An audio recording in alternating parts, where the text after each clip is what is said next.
Hello everyone, good morning. Am I audible?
So guys, we'll wait for 5 more minutes. So there is all these a new audience or from the yesterday session as well.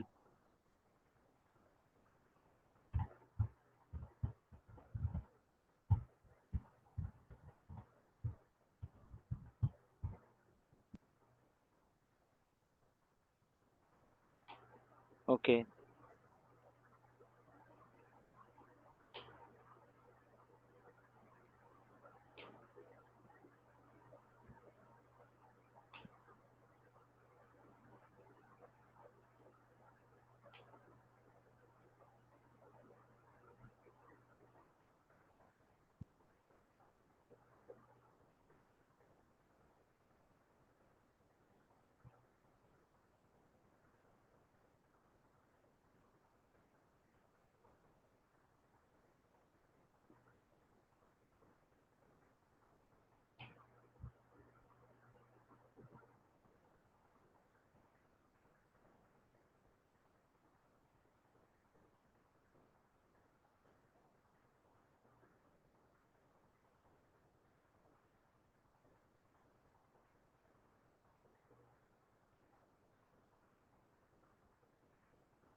So guys, are we good to start the session? Because I don't know the head count for the particular session.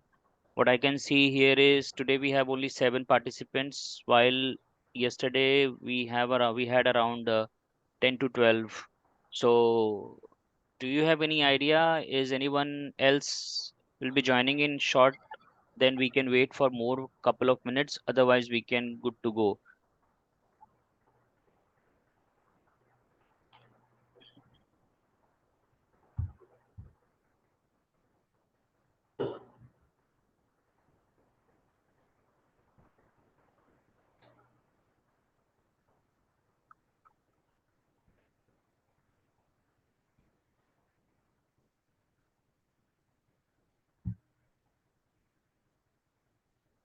Okay.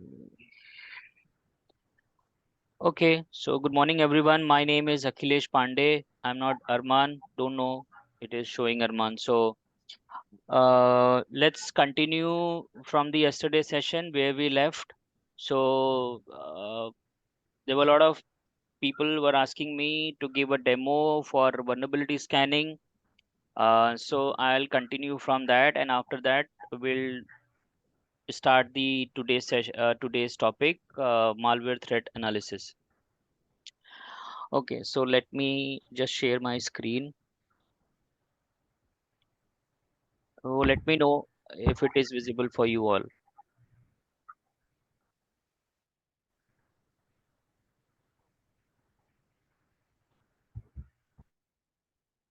Is it visible? Um, Guys, if you can just interact a bit more, it will be really helpful for me. Say yes.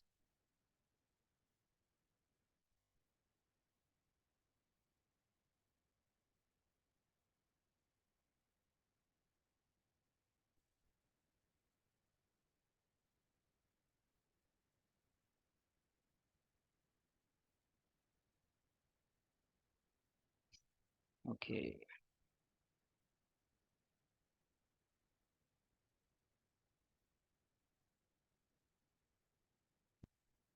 Okay.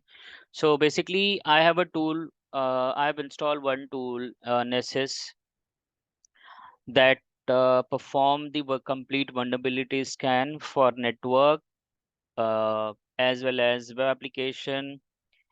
So this is how it looks. Once you install, it will let me the home page.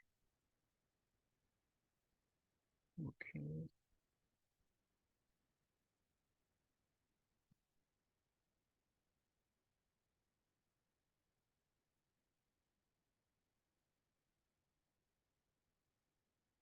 it is loading or slow, I think so.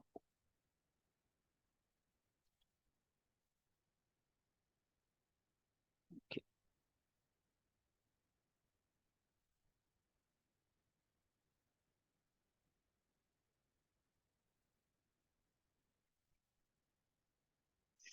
So just to recall for the yesterday from the yesterday session that we have covered the vulnerability analysis. So basically, vulnerability analysis it's a ongoing process. It is not something that you have done the vulnerability scan and report the issue. Your job is done. No, you need to, you know, continuously you need to work on it, because once you have the vulnerability fix or recommendation, if you have, implemented it, then after that you need to again check whether your vulnerability is fixed or not. That how you can check. You need to just rerun the scan. You need to rerun the scan and to check in order to check whether the previous issue is still existing in your environment or it is got fixed. Okay, so we have covered OAuth's top 10 standard, which is basically for the web application, as well as we have covered some of the network vulnerability. We did the scan from the SSL labs, Qualys tools. Uh, So now I am just going a bit more deep here for the vulnerability scanning part for the network. So this is a tool. Okay, and let me just refresh.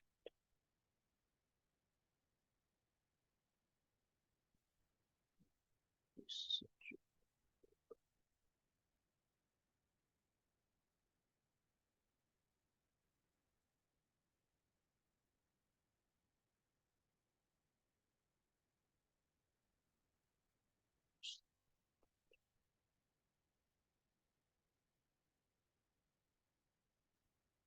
Why it is not taking me to the home page?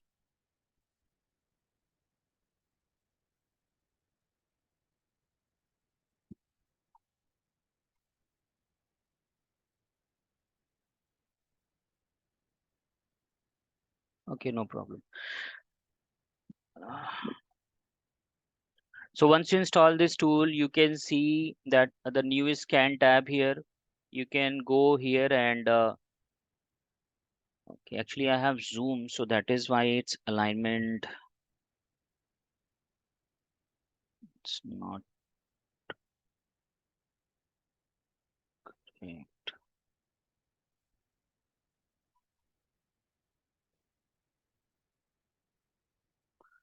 Okay.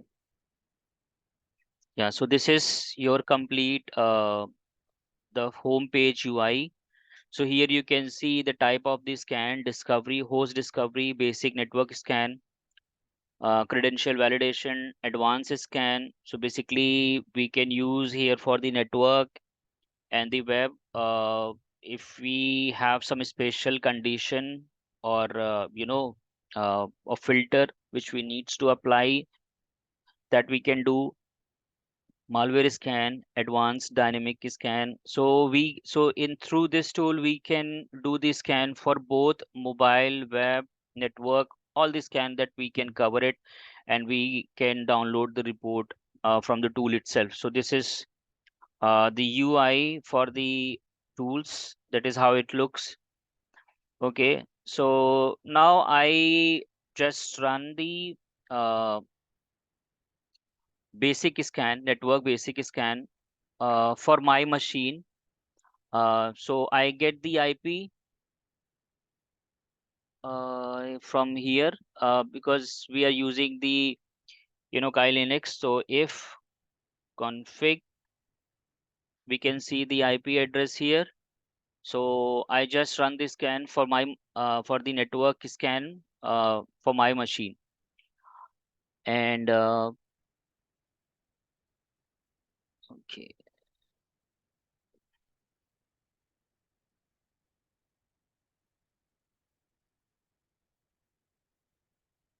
for network basic network scan, go to here, and you can see the things that needs to be mentioned it here: scan name, IP scan. Description is you can mention it here whether you can mention about the IP address and the range of the IP address, or any particular detail if you want. Like suppose if you want to if you have that organization name, you can mention it here, and where you want to save this scan, you can select that folder here. And target, you can provide your IP or the complete IP range from mention it here.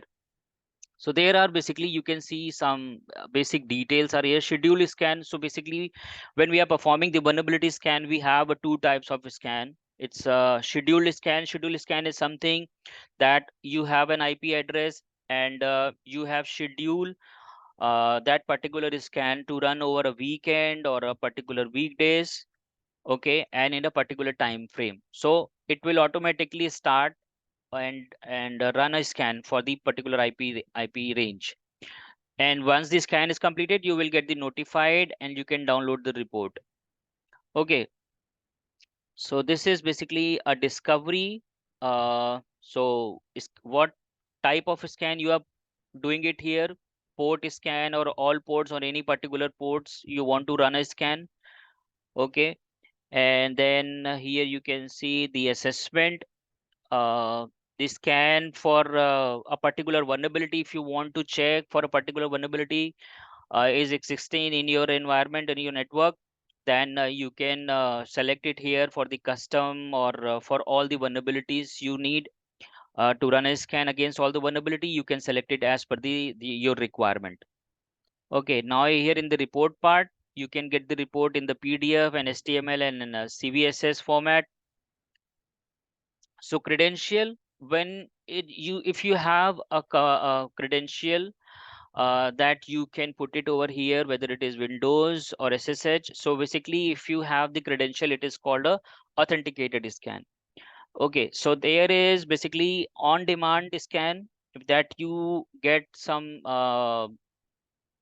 I can say immediate scan, or you you just got from your client that you need to just immediate scan for my IP address, then it is called the ad hoc scan or on-demand scan, which is not a scheduled scan. So ad hoc scan, it can be if it is they are providing you with the credential for the Windows, okay, then it is called a authenticated scan with the ad hoc scan. So basic, sorry. So the ad hoc scan with the authenticate scan, that is what we have called, we can call. And then we have the scheduled scan. There also we need to provide some credential detail, as well as if it is not required, you can simply schedule your scan. It will run the scan for a particular set time. So these are the basically details over here. So I have run a scan for you guys after providing all the details. And if I go to my scan, uh, here this is basically on demand scan, right? So just select here, and this is the vulnerability dashboard. Here you can see the IP address for which I have initiate the scan. In the right side you can see the policy, a basic network scan is completed, and what methodologies the tool is using.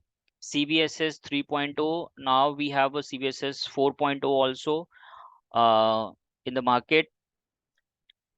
And so this is the vulnerabilities detail, vulnerability diagram here. uh, in a donut chart you can see, you know, the how many vulnerabilities we have. The critical 8, high vulnerability uh, we have 8, medium, low, informational. So we have some particular time frame to fix that particular issue. Okay, now let me just show you a detail of these vulnerabilities. So severity, it's informational, mixed, notches or is equal to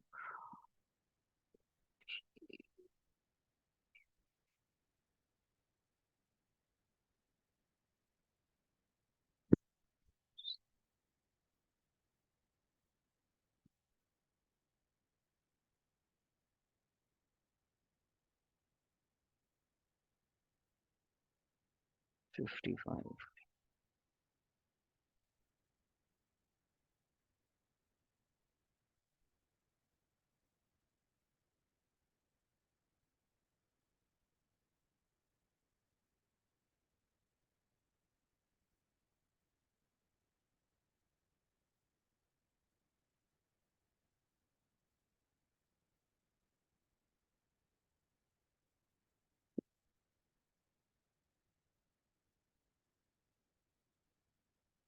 Yeah, so here you can see the vulnerabilities with the severity is high. And if you click any of the vulnerability tab, so you can see here the complete description. So basically this vulnerability is found related to the JDK installation. The version of the open JDK install in the remote host, it's basically a less than a 8. Okay, it is therefore affected by the multiple vulnerability as reference in the this advisory. You can go to the CVSS portal to know more about this vulnerability. But here in this portal, in this tool, you can see that the detail are pretty much sufficient to get to know about the vulnerabilities. This vulnerability. So you can see here the Oracle Java SE. Uh, this is the vulnerability for the, because it is using the 17.0.9. It's a vulnerability detail, and if you want to know about the recommendation also, you can get the recommendation as well in this report as well. Let me just go down.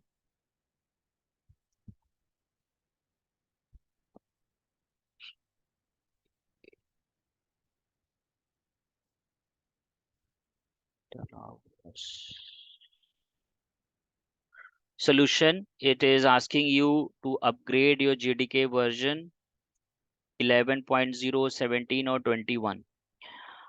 Okay, so because we are using because the older version of the JDK is installed here in this machine, that is why it is giving you this vulnerability. Okay, so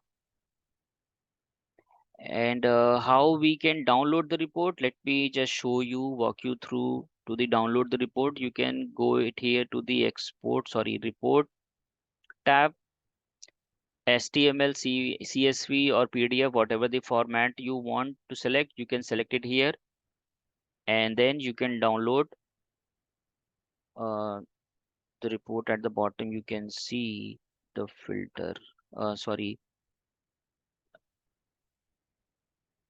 okay, at the bottom you can see the submit button, which is not which is somewhere in the bottom that I am not able to show you. So I have downloaded the report, the PDF report. That is how it looks like.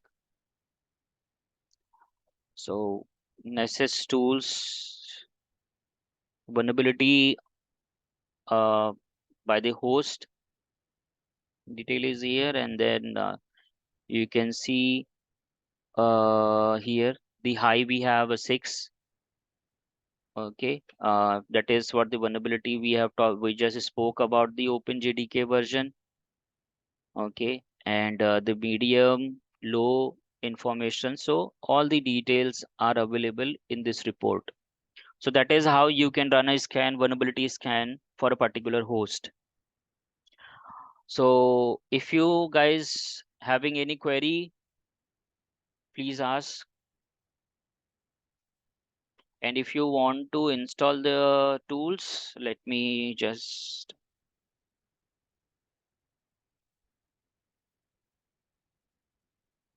you can just directly click here.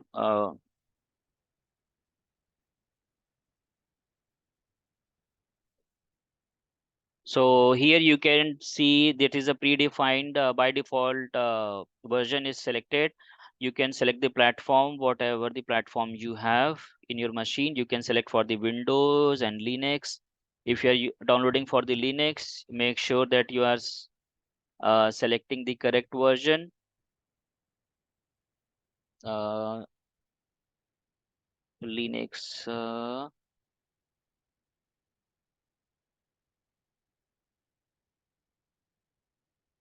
Enterprise Linux.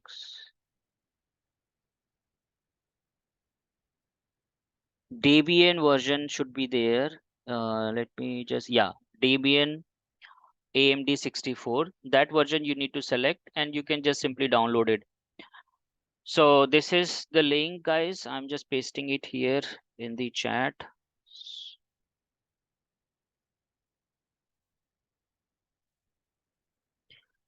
Guys, if you can just speak, because I cannot check every time the chat box, right? So please try to speak at least. Okay, so any query, guys? Do you have, anyone is having any query? Do we necessarily have to use it only on Kali Linux, or do we try? Can we try it on Windows also? No, no, do you have Windows as well? You can select the Windows as well. It's already there. Actually, sir, as you say, it's window based as well as Linux based. Mm-hmm. So I have query which is secure, and if I want to scan a single network, and I want to try in Linux as well as Windows, so which is secured solution in Linux or Windows? So basically, why I'm using it here Linux, because I have installed Kali Linux in my machine in the virtual in the VMware. So that is why I Right. install the Linux version. But you can use Windows as well, which is both are fine. But just make sure you are not scanning any malicious website, right? Because what happened when you are scanning any IP address, so the big firm or any malicious site, so they are also getting the traffic that there is some scan is running on in this some part of the world. So probably they may get your IP address as well, right? So just make sure you are running the scan for the safe host. That is why I just run a scan for my own machine, right? I Right. mean, so you can use any IP address like your friend of any of your friend IP address. You can run this because it is quite safe, right? So it is not getting captured from the big firm or from the attacker side. If they got to know about your IP address, they may try to attack several kind of attack over your machine, right? So just try to make sure you are using any safe host to just for the scanning purpose. So today I just cover this vulnerability scan for the network because it takes a lot of time to configure and install. But what I'll do from the and the next week I will walk you through for a web application scan as well. So how we can run a web application scan and the reporting part as well. Akhilesh, hi, Rajiv this side. Yeah, hi Rajiv. Hi. Can you please also let us know the policies which we have implemented on the NSS or other tools? So that So should be we yeah. should aware. No, so basically, I did not select any particular policy. So basically, once you install the NSS, it will automatically set your basic policy and your your plugin rules, right? So what are the very basic things that it will automatically set. But if you are working in the organization and if you want to set, then probably you may get to know from your management or your from team lead that what all the Mhm. policy rules you need to set it over here. See, if you can see here, you can create a new plugin rules. You can create your own policy because when I have installed this tool in my organization in my office laptop, so they have some policy created by default that we need to just import those policy. So your Okay. scan will run accordingly to your policy because of every organization is having a different policy, and Correct. because of the different policy your vulnerability severity is getting changed, Mm-hmm. right? So in some policy, because of the CVSS score and the impact of the vulnerability, their severity is getting changed. And how it is getting changed, basically there are the two or three factors are working at the background. The first one is the CVSS score calculation. The second one is how vulnerability is impacting to your organization. Okay. And the third is their policies, their rule pack as per the company standard. Because of this some vulnerability, they feel that it is not required, that it is not strongly impacting our environment, then they can just move that particular vulnerability to the informational level that not needs their special attentions to fix that it, Okay. right? Yeah. And what is the best? Now my Yeah, sorry. question is, as you say, Nessus tool is also used for network scanning, but as well as Nmap is also used for Yes. basic network scan. So what is the Yes. basic difference between both tools? So basically, Nmap tool is not giving you the any look and feel or UI interface, right? So Right. Nmap scan is already here. Once you install the Kali Linux in the vulnerability analysis, you can see the Nmap tool. So there you need to run a particular to command to run a vulnerability scan. That will also run a port scan and your host scan. Okay, but why I'm giving you this, because it is give you a look and feel and a good graphical UI to get to understand more things. But yes, there are a lot of tools to do the vulnerability scan. It is completely free Nmap, and once you install the NSS, it is giving you around 20 scan free, but after that it is chargeable, right? No, I While want to say I want to confirm reliability, reliable tool, which both Nmap the or tool, NASS. no, both the Okay, tools are reliable, but from the Nmap tool you may not get the report in the PDF format.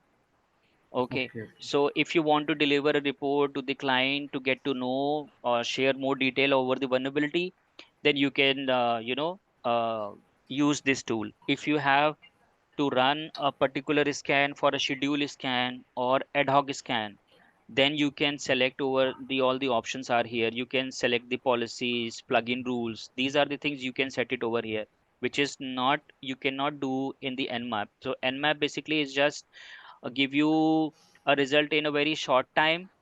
A very, I mean, it's just a fraction of 1 minute or 2 minute. It will give you the vulnerability name uh, against the port scan or the host scan, but it will not give you the more detail that you can get it from it here.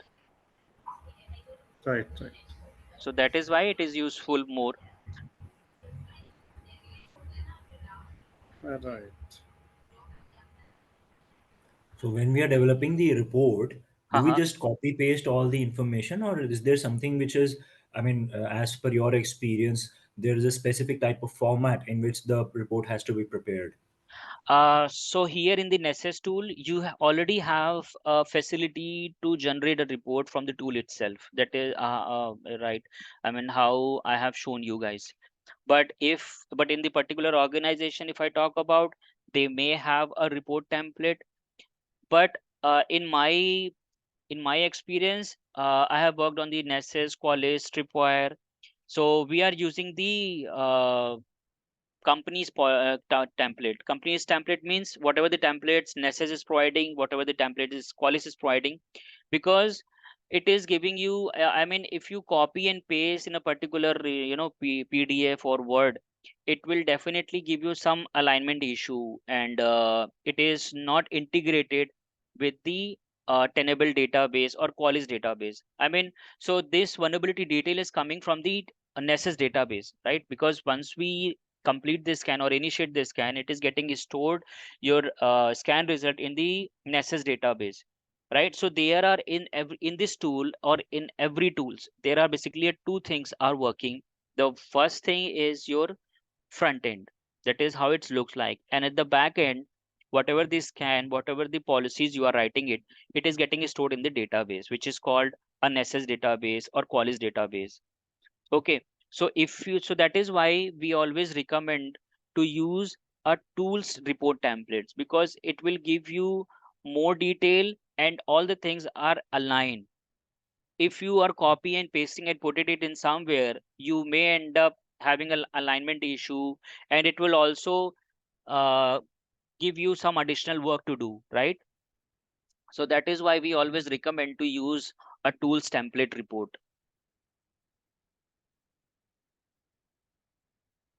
Is it clear, or you have any Right. doubts? So what about Metasploit is also a very good tool. Metasploit. No, so basically, if we talk about the vulnerability scanning, we have a Nmap, Qualys, and SS. But when we talk about the Right. Metasploit is something which give you the facility to exploit the particular vulnerability, Okay.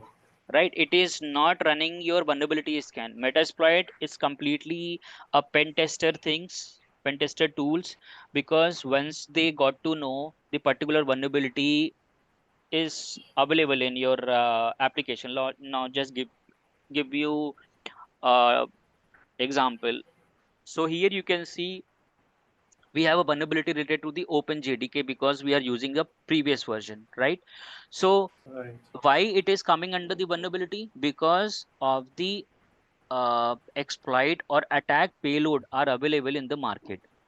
Okay, if the attacker got to know that you are using the older version of the JDK, they can simply download that payload related to the previous version of the JDK, and they can inject that particular payload to your machine, right? And that is how they can do. They can go with the Metasploit and the other tool as well available in the market, right? So that is the basically a two different things. Just knowing your vulnerability, you run the vulnerability scan, you got to know about your vulnerability. Now, if you want to fix it, you will work with your patch team to upgrade their JDK version, and then they will ask you again to rerun the scan to in order to check whether the issue is still existing in your environment or it's gone fixed. This is the vulnerability part.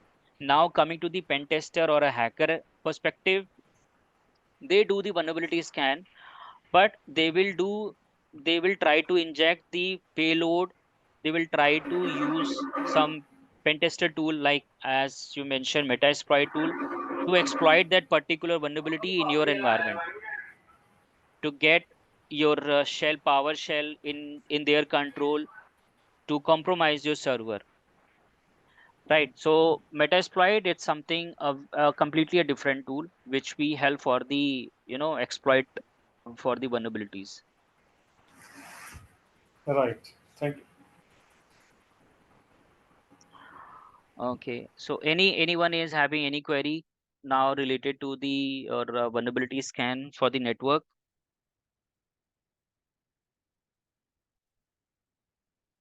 And also one more thing, when you guys will be downloading the tool, it will ask you uh, for Office website or it will not take your Gmail or Yahoo account. So for that you can just use temp mail sites. It will give you a disposal temporary email which will alive just for a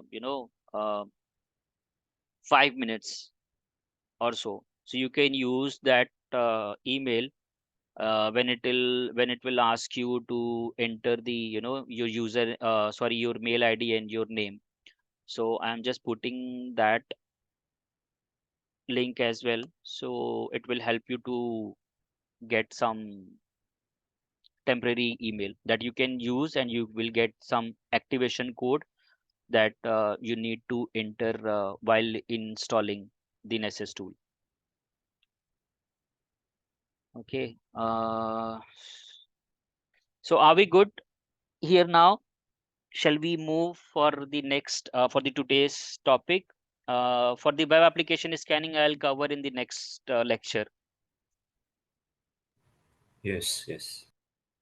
Okay, okay.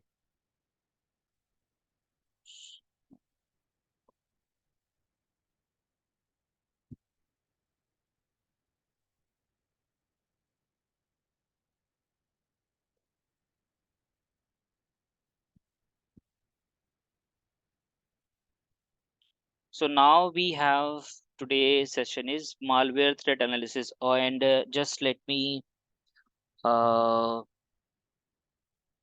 give you one more detail.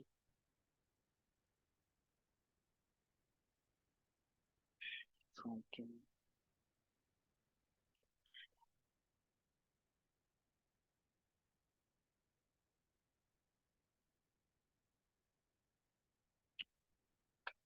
No, no, it's very slow. It's taking time. So, anyways, I mean, in the home page, you can see that this through this tool we can use the malware host scan as well, right? That I'll cover. Uh, Now let's jump into the fundamental things. So basically, malware threat analysis. The before we go ahead and to know about these things, malware threat analysis. What is so first we need to know about the malware. So what is the malware? So malware is nothing. It's just a simple but malicious sort of malicious software. So that is written by the attacker.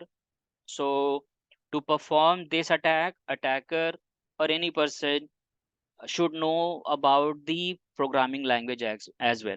So most of the piece of the code they have written, they use some script language, Python, Java, and shell scripting. So these are the scripting language they probably use to create a malicious piece of software that they will inject in your machine, and then they can, attack, or they can compromise your machine or your organization. Okay, so there are basically uh, many type of malware and subcategories are available. If for more detail, you can just simply go through the Google and to know about this virus, worms, ransomware, spyware, adware. So these are the subcategories of the malware. Okay, so now let's stick to the topic. Is malware threat analysis involves the evaluating a piece of the malicious software. So how you to understand its behavior and the purpose. So if you can recall, I mean, in the childhood, when we have a particular machine and you have opened some malicious website, and that from there you have probably installed some file or some batch file or exe by mistaken. So what it does, it will creating a same file name with a hundred or thousands of file with the same name, right? So that is how it works, the malware. So that is how its behavior and its purpose. What is the purpose to creating that malware, and what would be the potential impact on your system? So some malware, it's not, you know uh, they did not return that malware to impact your machine. They just try to duplicate, create a duplicity of your particular files, right? So that is why you can see, if you can recall, thousands of the file we can found that how where these all the files are coming from it. So the malware is basically installed in your machine and it is working background. That is why you can see thousands of file with the same file name which you did not create it. So that is how it works. So now it's initial, the first thing is the initial detection, a indicator of the compromise. There are observable of artifacts, such as artifacts is basically uh, it's a scan file or a code file we can see. Okay, so such as a file hashes, IP address. So how you detect once you so basically how we can do it? We have the tools, IDS, basically intrusion detection system. What it will does? It will give you the IP address detail from where the attack is performed, and it will give you the complete detail of the network traffic, from whether it is inbound, outbound traffic, from which reason of the word the traffic is coming to your machine or to your environment. Okay, so once you got to know that the traffic is coming from the China or Japan, then what it does, the alert system, it will simply block the traffic from the particular region. So that is the first step, is to save your machine, to save your environment. There are basically two types of the analysis part: static part and the dynamic part. Static part involves the studying the malware without running it. It is typically include the file analysis. As I mentioned earlier, file analysis is whatever the malware you got, you have in a machine, it will analysis with the properties, metadata, and the structure of the malware, which is include the file format, like batch file, exe file. And so it will so that is why when you are having any particular application and you have a upload file control, it will having some restriction for the particular format, right? Dot batch file, it is not allowing you to upload it. Dot zar file, dot exe file, it is not allowing you to upload those file in that page, because the attacker may use that kind of extension, and they can upload it. If you do not put the validation or some restriction over the page, then you may end up to compromise from the attacker. Decompilation is basically it's a reverse engineering the malware code using a tool like IDA Pro and Ghidra to look for a function and the system calls. So what all the system calls they have written in their malware code, so we can use that particular tools. And the signature based detection, comparing the malware against known signature database or hashes to identify it. So signature base is basically what all the hashing algorithm they are using, SHA-288 or below SHA-256, whatever the hashing algorithm they are using, what all the cryptographic algorithm they are using, that we can know from the signature based detection. Okay, and the entropy analysis, the randomness of or the entropy to the file to identify the potential packing or encryption. That is what I just mentioned about the encryption and decryption algorithm. Dynamic analysis, it's involve the executing the malware in control environment, such as a sandbox, or to observe its behavior. So what is sandbox? Sandbox is basically uh, a demo machine. Likewise, you can see it like my machine we can use as a sandbox. It is a practice machine. We can write a malicious code, create a malware, and we can inject that malware in my own machine to just to know, and to know how it works, how severe it can impact any machine. So basically, this is for our internal uses we can use before the attacker go ahead and attack, or inject that malware to the any banking website or any health sector website. So before that, they do their own practice, you know, in their sandbox. So analyzing what function the malware calls, like file operating, registry edits, network activity, or process creation. Uh, Second is the network traffic analysis. So basically, we monitoring for the unusual outbound connection. And outbound connection is outside of your organization, from your public website or public domain. Command and control, server communication. So what server they are using to the communication, how they are communicating, whether it is secure or not, which TLS version they are using it. Okay, so that the things that they can know. File systems is changes, tracking newly created, modified, deleted files, might indicate the malware installation, persistent, and the lateral movement. So it is nothing, just any new file is created or whatever the changes you have made in that particular malicious malware file, you can change, you can you can do the analysis for that. Registry changes for Windows based malware, as we have a Windows registry or Linux registry, so it can also impact your registry part as well. So if the investigation registry keys for the auto start configuration or persistent mechanism. Now it's till now, if you guys are having any queries for the dynamic analysis, static analysis, and in the initial detection part, just let me know.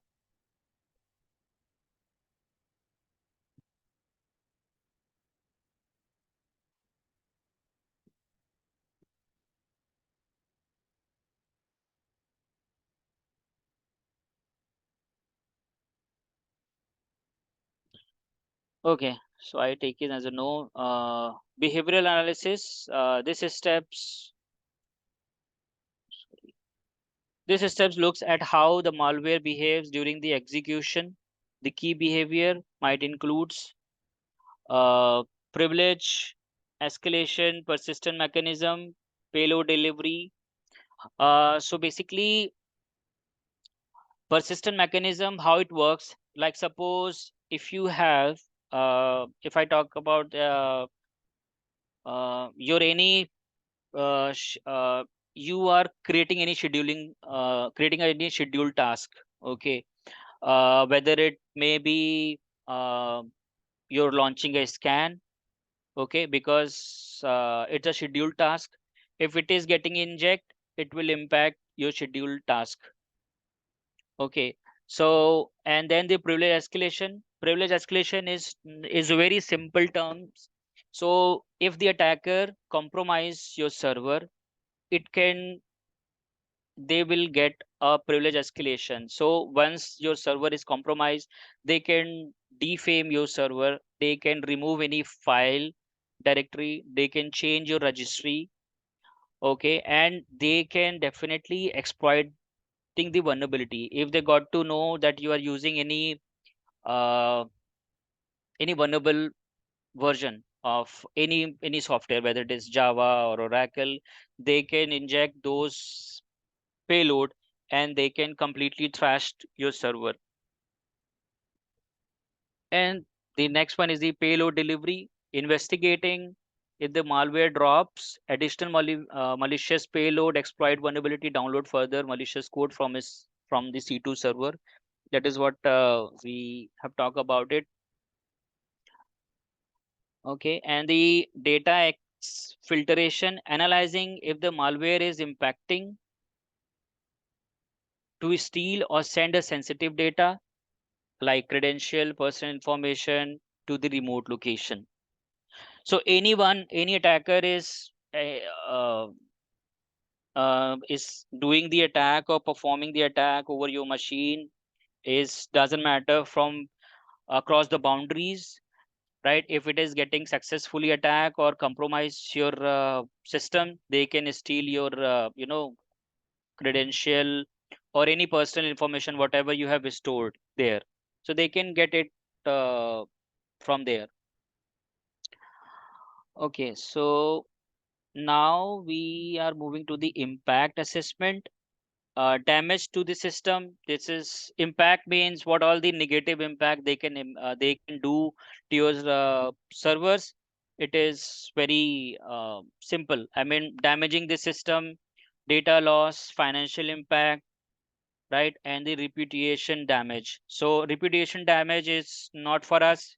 Reputation damage is for a big firm, right? If they are getting compromised from the attacker, they can definitely, whenever we are got to know from the CrowdStrike attack incident, we probably, if 2 months back, so the CrowdStrike company were in the news that they did some mistake in the patching part, and there are a lot of sensitive information for their client. It is getting revealed by the time. So now the people at that time, they were just having a second thought whether we need to use the CrowdStrike tool or not. So this is how it will impact their reputational damage. Okay, and then the malware classification and its attribute. It's a family identification, determined if the malware belongs to any known families or in a novel strain. As I mentioned about their family, so there are subdomain or sub child, I can say, of the malware is virus, worms, ransomware, and adware, fileless malware. So these are basically coming from the same family, but with having a subdomain, and their type of work, it's quite different. Right. If I talk about a virus, so virus is a computer virus. Basically, it's infect the devices and replicate itself across the system. Okay, so virus basically, and it's also require a human intervention to propagate. Because if you install any particular virus, you need to double click on it, right? So that is how it's need your uh, human intervention. It should be there. When we talk about a worm, a computer worm, it's a self-replicate and infects the other components without human intervention. So basically, if you if you have a worms installed in your machine, so it's not needed your intervention that you need to double click on it. It will it will self create it. If you have installed a one worm, then it will automatically break and in a multiple section, like from one bomb to it will go to two and three, and the thousands of the bombs will work in your machine. And they can, whether it can be email worm, file sharing worms, crypto worms, or internet worms. Now the next is family member is ransomware. Ransomware is basically looks or encrypt the file or devices and force the victim to pay a ransom in exchange for the reentry. So while ransomware and malware are often used synonymously, ransomware is a specific form of a malware. So there is not much difference. It works in the basically a same concept. Okay, now we you guys must have heard about the Trojan horses. So Trojan horses is a malicious software that appear legitimate to the user. Trojan only on a social engineering technique to invade the devices. Okay, when the Trojan payloads malicious code is installed to facilitate the exploit your device and performing the key logging and install the virus or worms and your steal the data. So these are the subdomain and their subchild, I must say, of the malware family. So determines if the malware belongs to the known family. This will help in recognizing the common tactics technique. Okay, because one ransomware work on the same technique and their attack type is the same as it goes for the virus and Trojan horse. Attribution identify the possible threat actor behind the attack, which might involve the examine the similarities to the past attack or recognizing specific tools or technique often used by certain groups. So once any particular malware is installed, so if you can track, because so basically malware analysis things it's coming with the forensic labs. So forensic labs, they are basically working. You may know about forensic labs. So once your machine is compromised, they are going to the forensic experts. So forensic expert, what they do, they basically analyze the malware and which family or their subdomain. You know whether that is what I have taken all the names of their sub child or subdomain. So they are pretty much expert and they know about their behavior. So they can, if you know the behavior of a particular medicine or sorry, for a disease, if you know about the medicine, then you can just simply use that particular medicine to overcome from the particular disease. So that is a work there, the our forensic team is doing it. So they know about the malware type and they know how it will work and in which area it can impact our machine. Now we comes to the mitigation and the recommendation parts.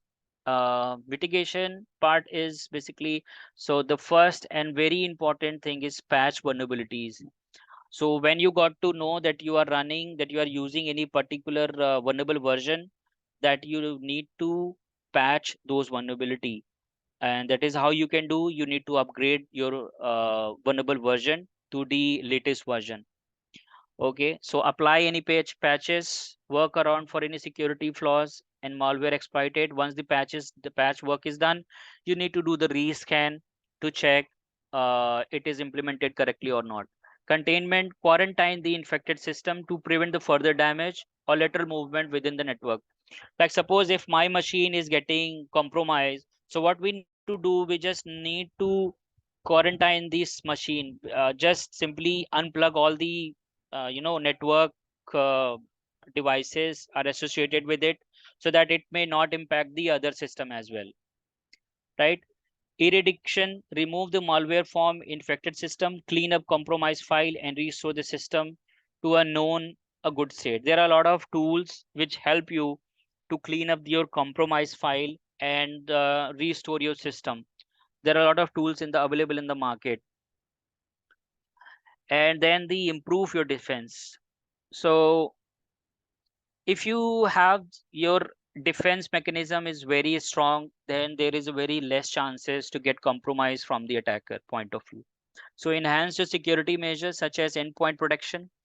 Endpoint protection, where we have the DLP tool, semantic tool. So in the organization, if you can see, there are their uh, pen drive port, and these are they have blocked already, right? And if you mistakenly inject or plug in your pen drive, and automatically the DLP team, data loss prevention team, they have the tool, semantic tool. It will give them a trigger that with this IP address, uh, they have tried to plug in the pen drive, and they have transferred the office file from machine to the pen drive, because it's everything is getting captured in the organization. Whatever the activities you are doing, it is basically getting captured from the information security team.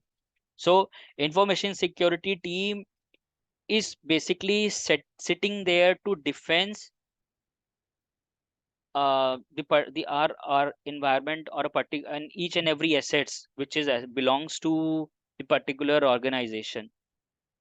So I can recall in my company, there is few peoples when they have put down their paper, so they just try to copy and process file, how we are processing our network scanning, the company's policies.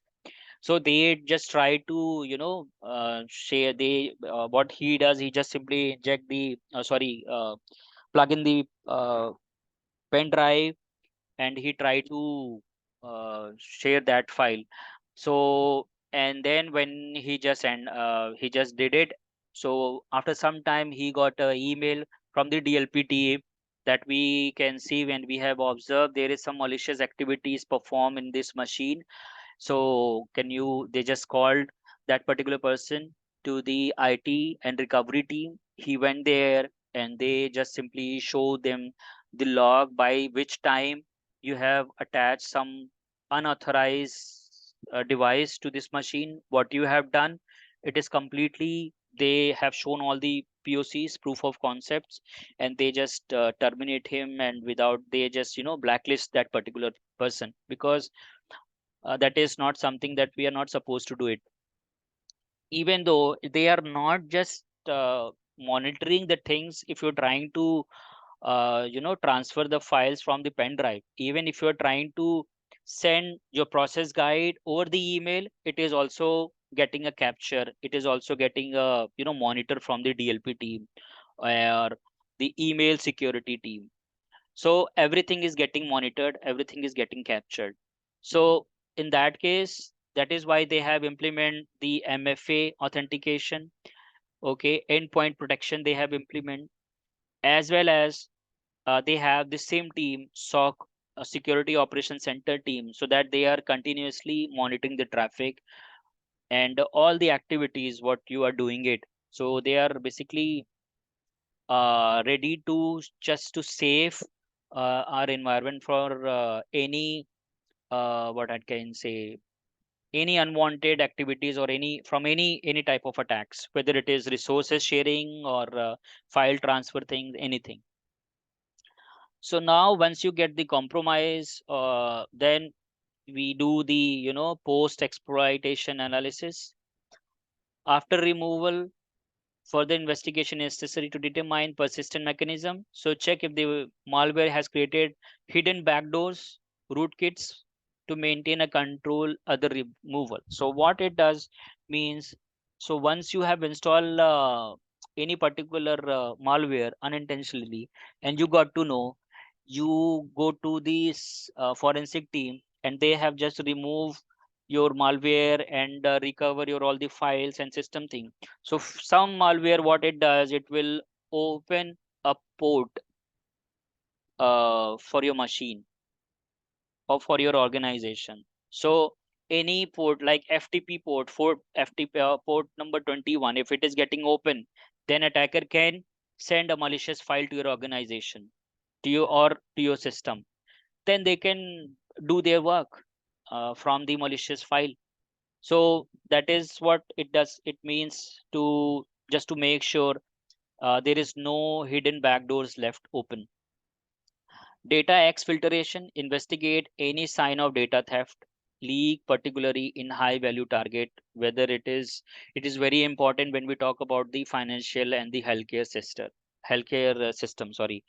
So now we basically and now forensic conduct a digital forensic to recover the evidence, understand the full scope of the attack, and gather the intelligence for the future defense strategies. So our forensic team works. It's just not to take over your machine and overcome whatever the attack you were compromised from the attack from the attacker. Their also work is to implement the strong defense mechanism in your machine or any organization. These are the things which we have, and there are particular tools we have for the malware threat analysis. Static tools, we have IDA, Radare, and Virus Total. We may heard about this tool very knowingly. Virus tool. Dynamic is Wireshark. We are using it Wireshark. So I can give you detail about the Wireshark tool. Is basically it is basically monitoring your package transfer. So basically these tools, Wireshark and these tools are working in the network layer. The first is you must need to understand in which layer these tools are working. So these tools are basically majorly working on the network layer. So in the network layer, we know about the packet transferring. Okay, and the packet transferring, we have a three parts: sender, receiver, and in the middle we have a message. Okay, so in the Wireshark, it is basically analyzing from where the traffic is coming from and where it is going and what kind of message we are trying to transfer in the package. So Wireshark is basically, I can say, if it is find any malicious thing is going on, it will give you the detail, and it will also, but it will not help you to block any traffic. Okay, so in term when we talk about the blocking the traffic, we have the security operation teams, and they have the IPS IDS tools in place, so they can just simply block the traffic. And there are the forensic tools, auto spy, in case, uh, and reverse engineering is immunity debugger. I have heard about these tools. So if you guys are want to learn more about these tools, you can just simply uh, try to search for this tool, and it will give you the more detail uh, how it works. These are the tools. Now, reporting and intelligence sharing, malware report, document the finding of the analysis. So here, as we have an SS tool installed, so I'll try to run a scan, host a scan. Okay, and if we get some report, we can share it. But otherwise, in the malware report, we basically do the manual things. We basically need to document the findings of the analysis. Okay, and which includes the detailed behavior and the attack vector, as well as the mitigation recommendation as well. That is what we are getting it from the vulnerability scanning tool, from the Qualys, Nessus, and Tripwire IP360. It's also another tool. But these are the things probably you may get in some license version. Not everything is available in the free version. Threat intelligence sharing, share the finding with the relevant organization or the platform. As I mentioned earlier, if threat intel teams basically SOC team, if they got to know about any attack is happened from which traffic, whatever the impact, they basically prepare a report, and they will be sharing that report to the forensic team, so they can go ahead and take the further steps in order to save uh, the organization or their network. So this is all about the forensic. This is all about the malware threat analysis things. So guys, if you have any query, anything, please let me know. Now, what is a C2 server? uh, Command to control server. So basically it is something that the you're out of not in your network server. It is something that out of your or out of bound traffic server.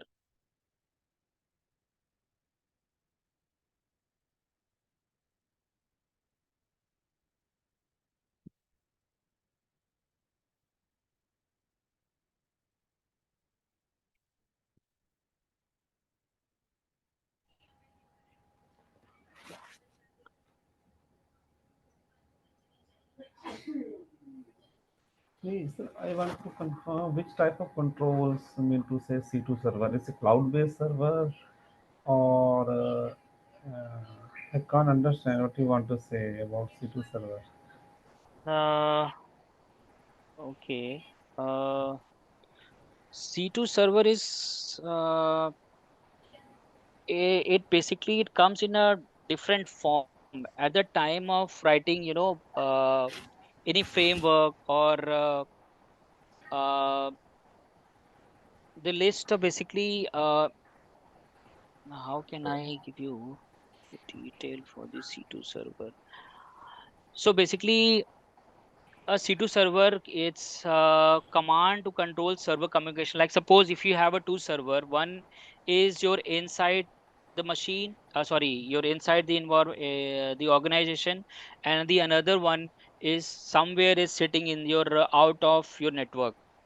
Okay, so when the command and control, basically it works on the command and control infrastructure. When these two server, like suppose uh, you are typing google.com, okay, or amazon.com. So there is one server is sitting in your organization, okay, and there is another server is they have placed in their organization, okay. So they basically interacting together, right? So that is the C2 server, which is not fit or that is not sit in your organization.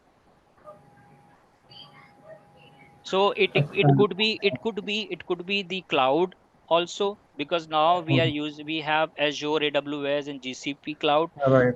right? Mm. So we can host any particular application in a cloud server as well. So like suppose you are working in SCL company, okay, and you have your server installed in your Azure, right? And working in the SCL organization or using the SCL network, you are trying to apply a job in the TCS company, right? So when you hit the TCS domain, so you will be interacting, your SCL server will be interacting with the TCS server, which is a C2 server, which is outside of your organization network. So it could be the cloud, it could be the uh, a physical server. I hope it is understand right now. Am I made my point clear? Yeah, clear. C2 server. Okay, sir. Okay, I can understand. Maybe it's a type of outsourced server, huh? Yes, yes. Okay, sir. Please, sir, continue, sir. Okay, so now if let me just show you if I can run. Yeah, I have a query. Huh? Like we have discussed about network scanning, and today we have discussed about malware threat analysis and all. Uh, uh, till now, we have understood the basic process steps about what to do in what cases and all. But my question is, what type of queries come in the exam of CEH, so that we can prepare ourselves regarding that also, in the aspect of these topics. So basically, CH exam is 60-40 ratio of your fundamental things as well as the practical things. So Actually, I have passed CH in 2016, CH version 8. Today, I think we have CH version 15 or 12. I cannot recall that. I need to check. But so by my time, the first is you are getting a objective question, which is majorly focus on the fundamentals things, your basics things, HTTP headers, how the web, intraweb and database is interacting, how your handshaking thing. So basically, you need to know, and you must have a good understanding in the fundamentals things. Okay, then only you can pass the objective exam. And then there was, in my time, we have a report creation things. For that, we have some machine, and we have to do some attacks and get the vulnerabilities. How you have find that vulnerability, we need to write the report as well. So basically, it's a combined effort or combined approach, fundamental as well as the practical approach. Because if you have passed your objective exam and you are not good in the practical things, you may end up you know uh, not clear that exam. That is where that is how it works actually. So if you are good in the practical but you do not have the fundamentals clear, then again it will be a problem. So it's a 60-40 approach if you want to pass the CH exam. Thank you. Yes. And once you registered in the EC counseling, they will also providing you uh, some guidance and some tools. I think so. Some basic tools are there in their labs as well. Uh, that is really helpful and very interactive in nature. And I have also found it's uh, they are providing you the online support as well. Yeah, if you can pass the exam if you just try to focus on both the things. And if you have any query, you can directly write down to them, or you can directly reach out to them. They will guide you uh, to help in terms of the particular tool, because there are a lot of tools available in the market for which I'm not the expertise, but they are dealing with the particular tool, and they are very limited. Their motto is just to uh, make sure that you are passing the exam. Sorry, it's not their motto. They are preparing their environment with some set of the tools that you can take a help from them as well, and from us as well, if you have any help, if you need any help or any query. I think the EdYoda is also supporting or preparing a candidate for the CH exam. So for any queries, but I'm very new with this uh, firm, so I may need to know more about if we can guide completely to our candidate in terms of passing their CH exam, or we are just giving them a fundamental things to get to aware about the security things. So that I really need to check how it works, how they are working. But to your question, yes, it's a 60-40 ratio. You need to focus on both the things.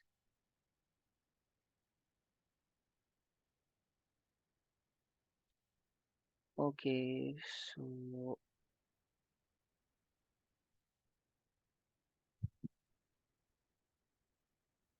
no, my machine is very slow right now.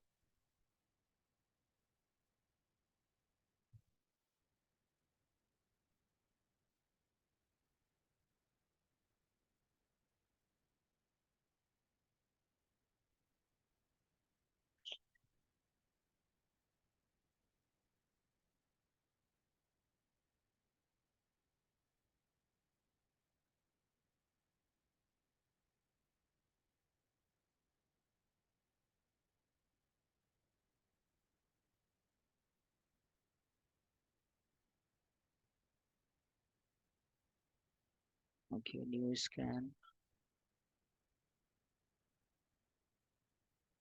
malware scan,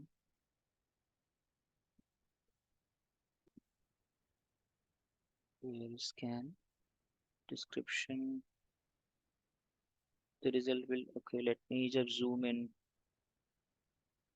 Okay, so again I'll try to run a scan.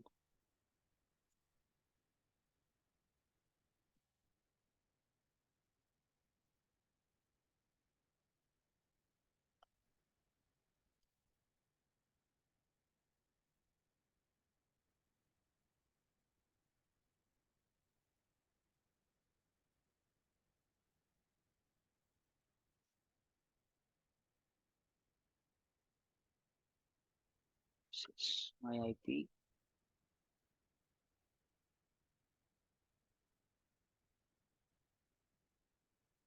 Okay, so I'm giving my machine IP address. Oh, sorry, in Linux it Control C will not work. So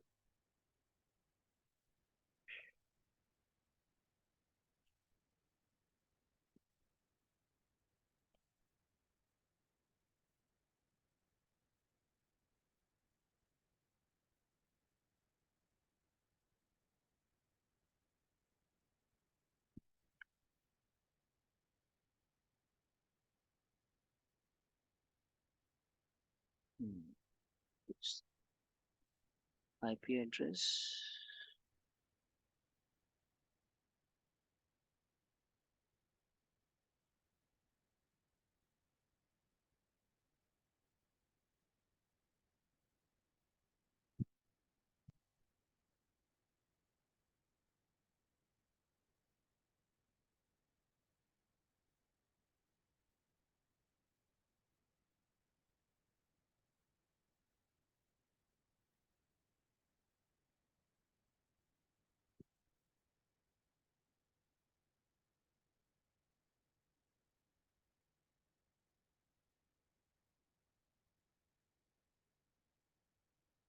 Post enumeration.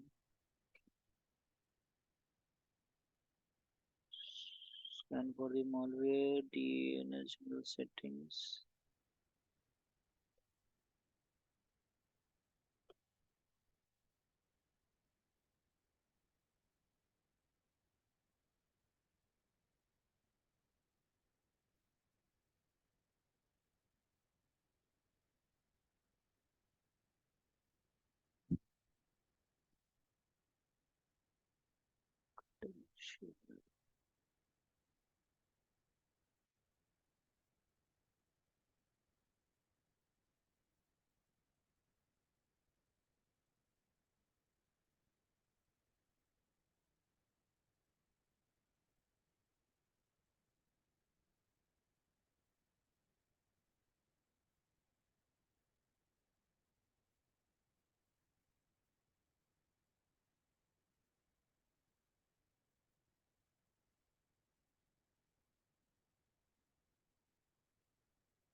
Okay.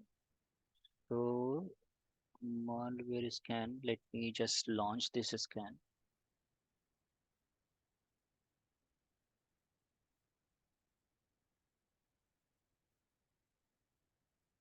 It is running. If you can see here, it is in progress. Just wait for minutes.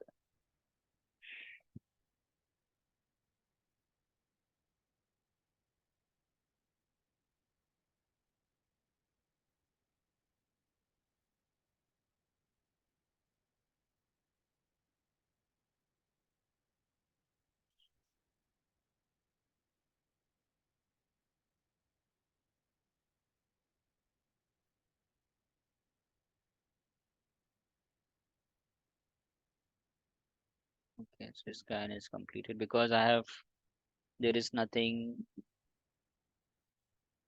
more range. So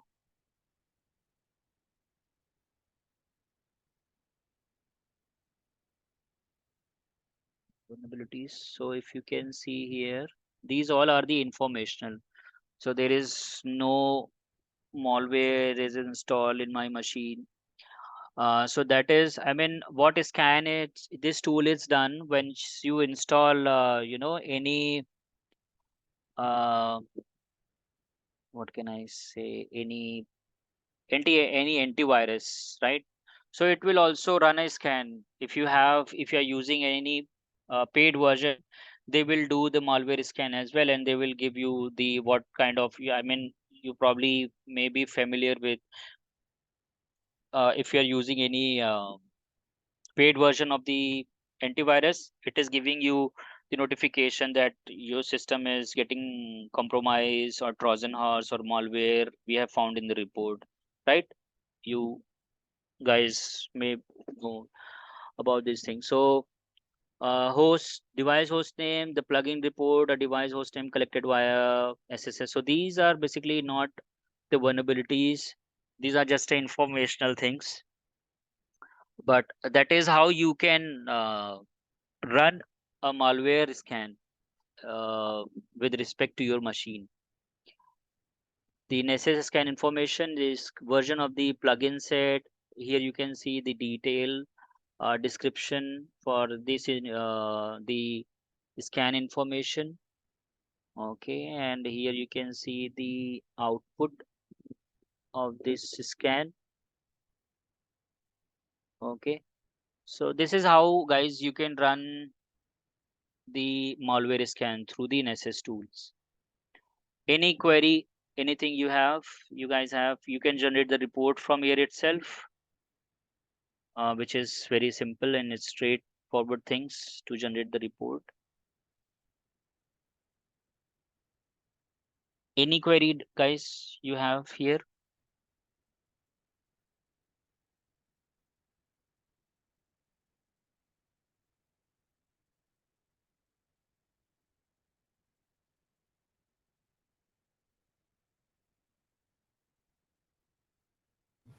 So, like for example, when we were doing the pen testing, we had an example or a sample website where we could do the pen test exercise.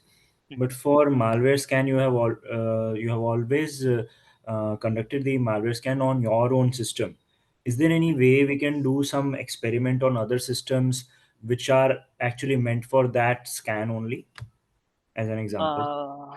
That probably you can get it.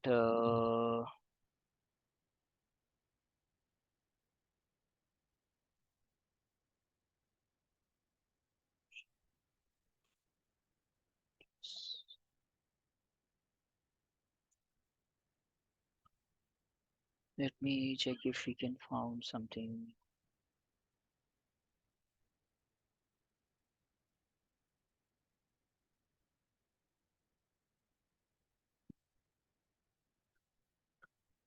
So check network IP address. This one. Let me run this IP address 10.0.2.4.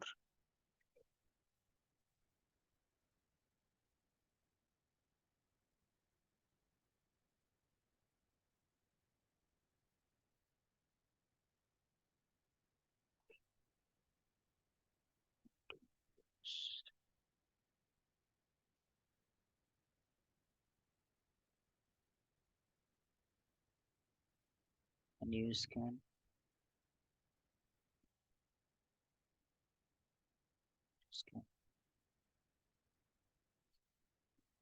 10.0.0.2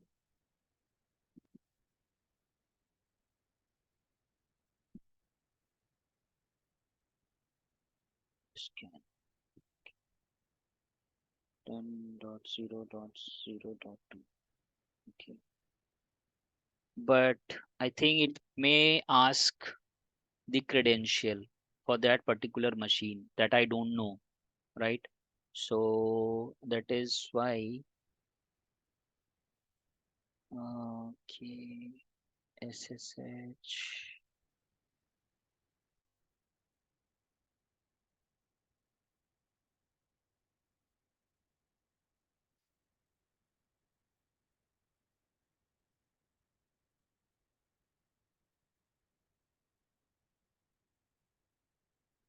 I'm just trying if it can.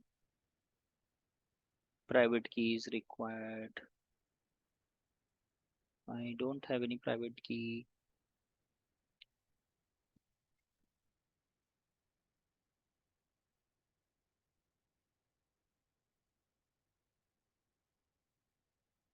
Protect keys.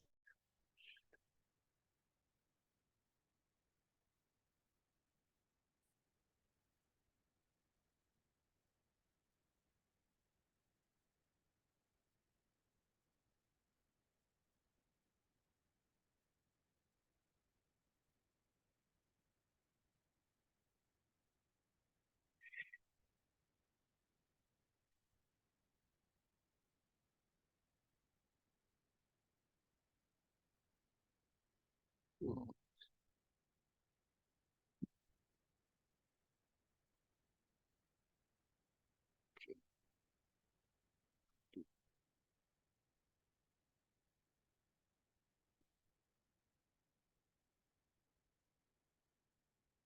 six.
Hmm.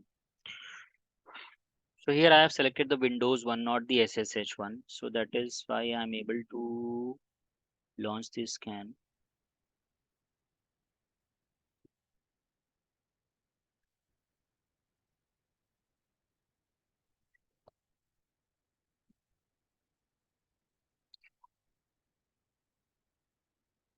But you can go to the sites, hack the box, and try hack me.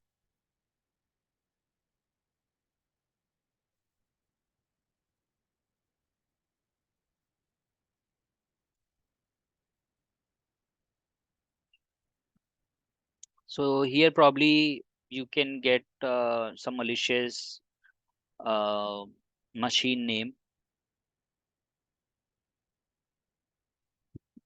Then you can try to run a scan.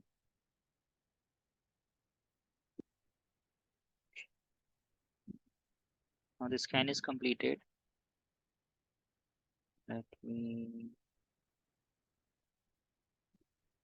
So there is no vulnerability. Why?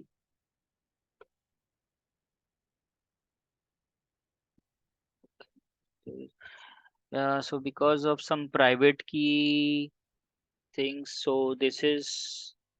I don't think so that the scan is run completely. That is why it is not giving any vulnerability.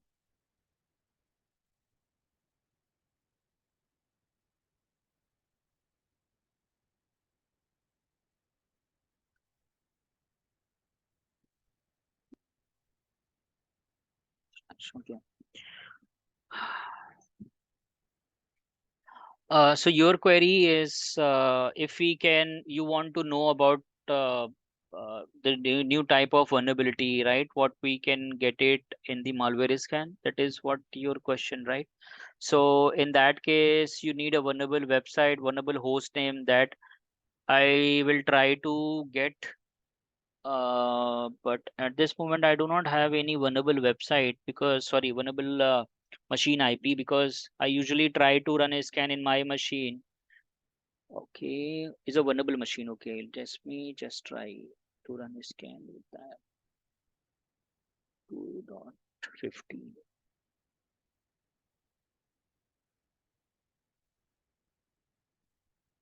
What is that?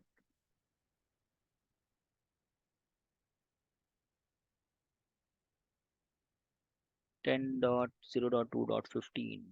Okay. New scan, malware scan 10.2.0.15 scan 10.2.0.15. Okay. Let me discovery credential Windows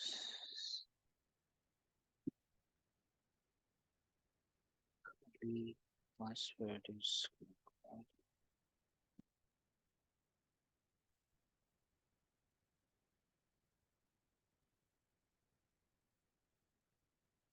I hope we'll get some vulnerabilities here right now. Sorry.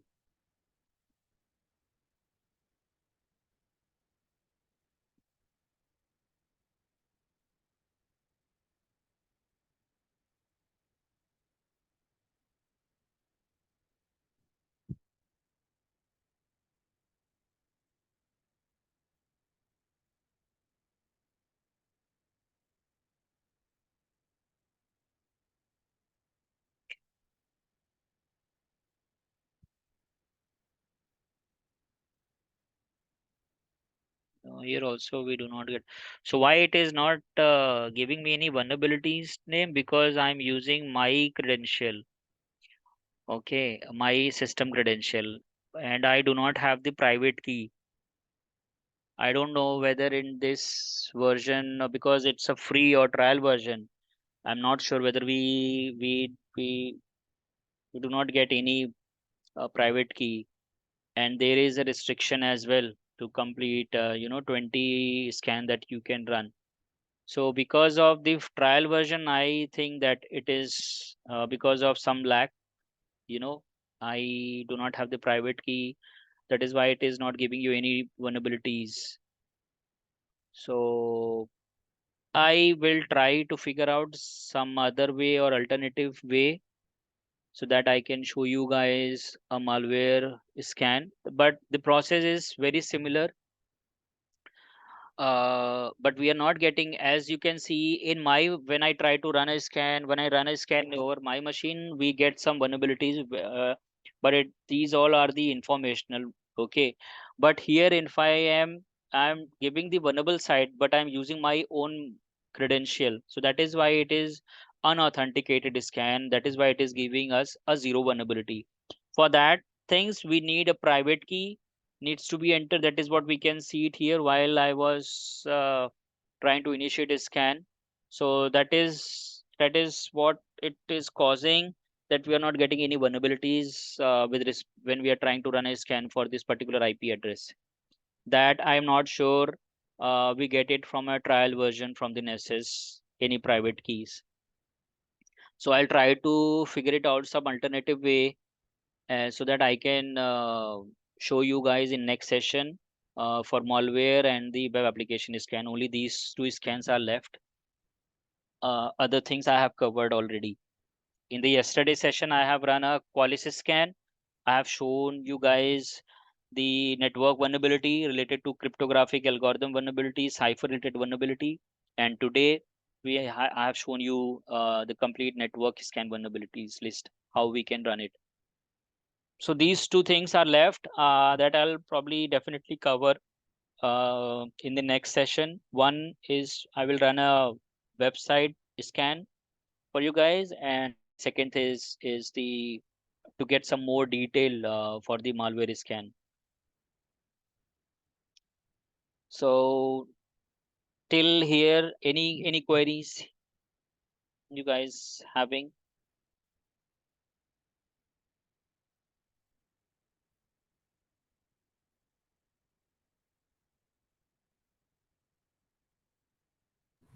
Not yet. Thank you. Okay.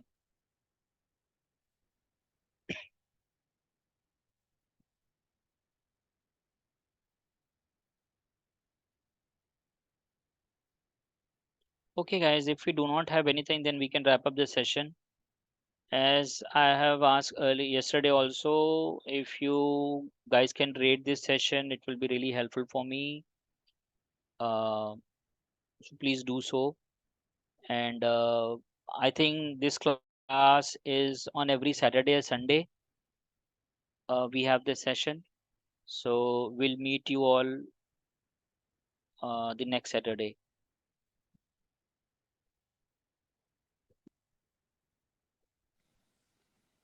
Sure, thank you. Okay.